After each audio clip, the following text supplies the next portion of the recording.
ଆଜି ପ୍ରଥମ ଥର ପାଇଁ ମୁଁ କଲି ବଡ଼ ଠାକୁରଙ୍କର ପଢୁଆ ଅଷ୍ଟମୀ।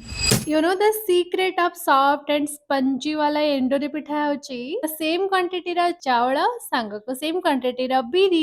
ଦେଖନ୍ତୁ ସତ କଥା ହଉଛି ପ୍ରଥମ ଥର ପାଇଁ ମୁଁ ବନେଇଲି ଏଣ୍ଡୁରି ପିଠା। ବିଶେଷ କିଛି ତ ଜଣା ନାହିଁ କିନ୍ତୁ ମମିଙ୍କୁ ପଚାରିବାରୁ ମମି କହିଲେ କି ସେମ୍ କ୍ୱାଣ୍ଟିଟିର ବିରି ସାଙ୍ଗକୁ ସେମ୍ କ୍ୱାଣ୍ଟିଟିର ଚାଉଳକୁ 5ରୁ 6 ଘଣ୍ଟା ଭିଜେଇ ଦେଇକି ତାକୁ ଫାଇନ୍ ପେଷ୍ଟ ବନେଇ ଦବୁ ଦେନ୍ ତାକୁ ଓଭରନାଇଟ୍ ଛାଡିଦବୁ। ତାପରେ ସକାଳେ ସକାଳେ ଦେଖିଲା ବେଳକୁ ସତରେ ତ ମୋର ବହୁତ ବଢିଆ ଫର୍ମେଣ୍ଟେଡ ହେଇଯାଇଥିଲା। ଦେନ୍ କଡେଇରେ ଅଳ୍ପ ଟିକେ ଘିଅ ପକେଇକିନା ଆଡ କରିଥିଲି ନଡିଆ, ଛେନା ଆଉ ଗୁଡ ଆଣ୍ଡ ଲାଷ୍ଟରେ ପକେଇଥିଲି ଇଲାଇଚି ପାଉଡର। ଆଉ ଏତିକି ପକେଇ ସାରିବା ପରେ ରେଡି ହେଇଯାଇଥିଲା ନଡିଆ ପୁର।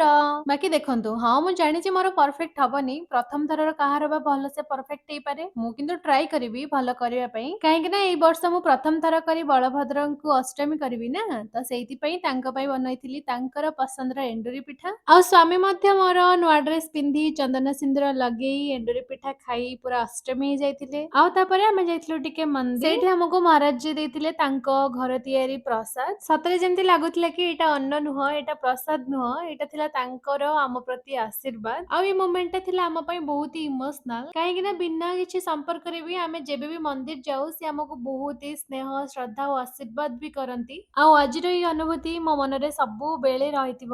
ଏଇ ଭକ୍ତି, ଏଇ ପ୍ରେମ ଆଉ ଏଇ ପ୍ରସାଦ ସବୁକିଛି ଆଜି ଅମୂଲ୍ୟ ଥିଲା।